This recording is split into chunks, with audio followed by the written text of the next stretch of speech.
in hell. All over the news for the past several months are stories of a series of missing families that has swept the quiet suburbs. It was always in the same house, but was resold each time because there was no proof that the house was linked to any missing persons cases. For this reason, it was sold very cheap and usually very quickly.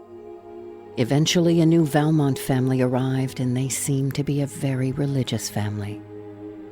Everything in the kitchen and living room was heavily decorated in biblical figures, passages, and art. Matthew was the youngest of the family. There was also Gracie, his sister, and Veronica and Samuel, his parents. Even before moving in, Matthew always had an eerie feeling about the place, as if something wasn't right. After the first few days, he noticed shadows that didn't belong to him or his family. Even when he was the only one there, he would see the shadows, and sometimes he could swear they moved. Everyone just thought it was the new house jitters and didn't take Matthew seriously. In the morning, his sister Gracie went up to the attic to put away the leftover junk she didn't want to keep in her room. As she put down her stuff, she stepped back and gasped. She could have sworn there was someone in the room with her. She almost ran back down before she realized that it was just her own reflection in a mirror that covered half of the room. She walked over, wondering what was on the other side, but it was impossible to tell. The mirror was etched perfectly to cover that side of the room, leaving the other half unrevealed. She began to wonder and touched the mirror. To her astonishment, the mirror rippled. Her hand went through it like water. It felt more like a liquid than a solid substance. Gracie knew she could easily pass right through if she wanted to and find out what was on the other side. She even thought about telling her parents about it first, but she knew they would probably tell her to stay out of the attic, and she would never see anything this amazing again. She took a deep breath and stepped through to the other side. Supper time arrived, a time when everyone gathered around for dinner. There were no exceptions or excuses for being late. So, when Gracie didn't come downstairs, they were a bit confused. "Matthew, go check on your sister," his dad said. "I don't really think it matters if she misses one dinner. Besides, I'm missing my favorite show on TV, so let's just hurry and eat," Matthew explained. Veronica looked annoyed at her son and said, "Ridiculous. We always say a prayer and give thanks with the family before eating." "I hate this stupid tradition," Matthew yelled. "It's a waste of time. I hate it when we say a prayer. I hate it when you repeat psalms from the Bible, and I especially hate going to church every single Sunday to apologize for sins that we're going to go back and commit 20 minutes later. This whole thing is stupid, and I'm out of here, and I'm going to the living room to eat." Veronica and Samuel watched their son get up and march over to the kitchen, and they were about to put their 2 cents in before they began to see blood seeping from the walls. It first began to drip in single streams, but then began to paint the walls completely with its dark maroon color. Veronica rushed out of the kitchen, picking Matthew up along the way, racing over to the living room door. Suddenly, she remembered Gracie. Samuel and Matthew stormed out of the house and waited. They waited a few minutes before Veronica and Gracie came out. They sighed with relief and began to talk about calling the police. But Veronica explained there was no need, for it was Gracie's fault for the incident they saw. She went to the attic and spilled some red paint over. They must have a leak in their house because it seemed to leak all the way to the kitchen walls. Gracie said that the house had a huge lifelike mirror in the attic and wanted everyone to see it. But it was late and everyone grew tired, promising to see it in the morning. But Gracie was persistent. Something didn't seem right about her. Normally, when she smiled, it was with a lisp, but this was usually on the other side. No one seemed to notice this but Matthew. He shrugged it off and went back inside the house. He was so surprised by what happened, he even forgot to eat. And in the middle of the night, he woke up starving. He was about to get something to eat, but saw his sister in his room.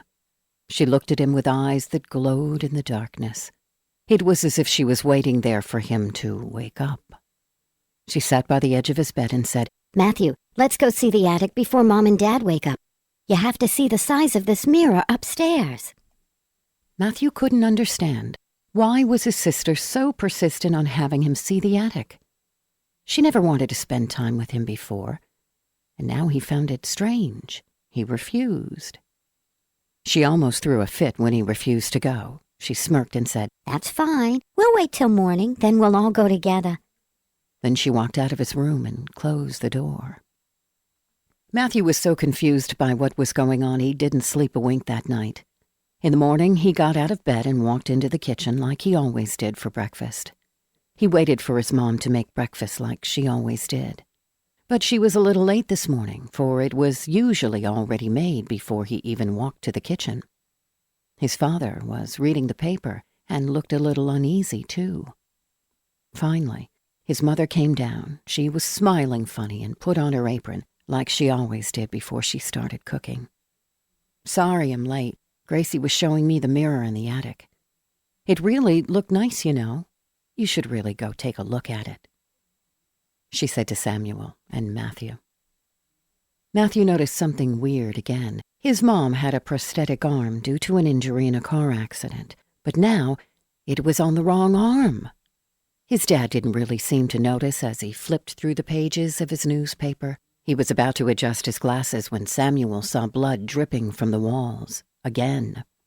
Only now, it was covering the entire house with its paint.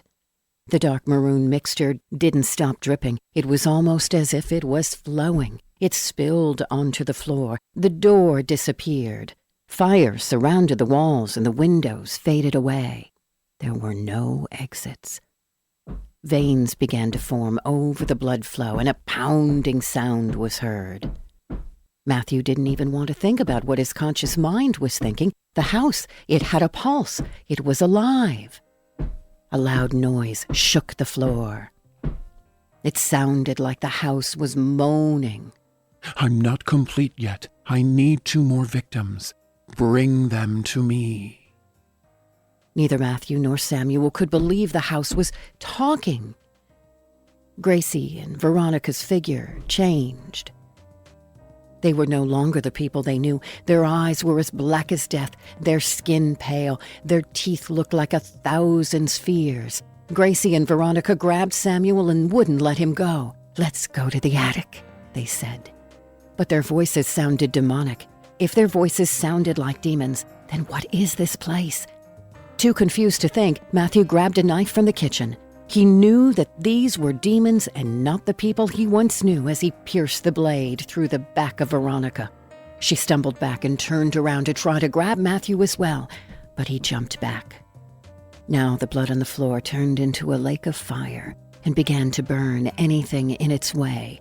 Matthew, horrified, ran up the stairs with his sneakers ablaze. He put out the fire, but now saw his family coming upstairs too, in the direction of the attic. They were carrying Samuel. At the attic, Samuel begged and pleaded with his family to stop. Matthew was too late as they tossed his dad into the mirror, vanishing. A few minutes later, he came out and looked just like them. Now the house had a heartbeat. Matthew now knew what was going on. His family was giving life to the house.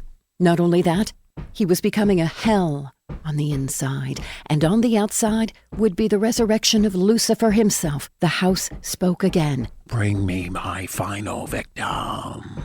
Was it really the house talking or the devil?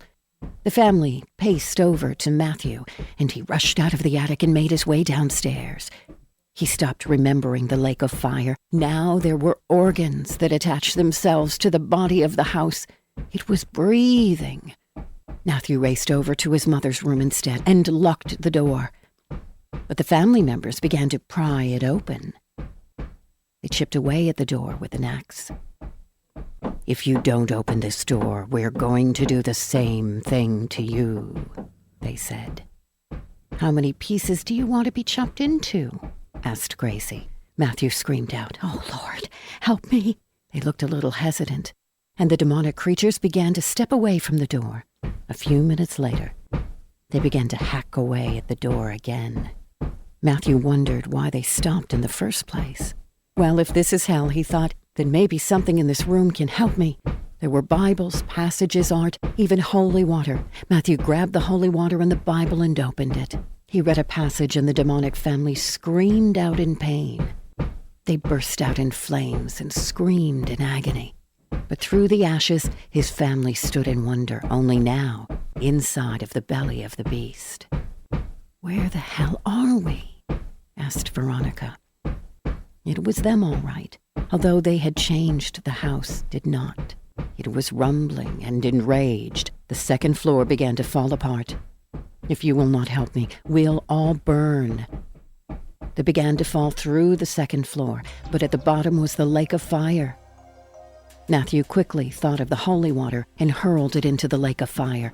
Flames burst out, but were quickly snuffed. The blood and fire disappeared. They made their way down, but there was no door. The blood started to seep from the walls back down to the floor again.